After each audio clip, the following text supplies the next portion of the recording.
Կարող է բան բառեր եմ ներկայացնում, բայց դա իրականությունն է։ Թշնամու հետ խաղաղություն մենակ կարող է լինի, որ մենք լինենք որպես ուժ, որպես ուժեղ պետություն, ուժեղ ազգ։ Դա բոլոր երկրներում, բոլոր աշխարհում, տարբեր տեղերում, ինչ նմանատիպ բաներ ալնում,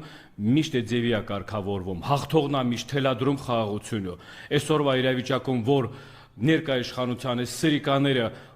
գնում են այդ խաղաղության, ուրեմն իրանք ադրբեջանական Թուրքիայի կամ Ադրբեջանի ղեկավարների առաջ զգում են իրանց ծառաները, ուրիշ ոչ մի բան։ Բայց նորից եմ ասում, դա ժողովրդի որոշումը չի, հանրության որոշումը չի, խաղաղությունը իրանք իրավունք չունեն խաղաղության մասին խոսելու, որովհետև պարտվող մարդը խաղաղության մասին խոսելը դա ընդհանրապես անընդունելի բան է։ Բայց իրանք այն ձևի աներես ներկայացուցիչներ են, որ բոլոր այս կործանումներից հետո, բոլոր այս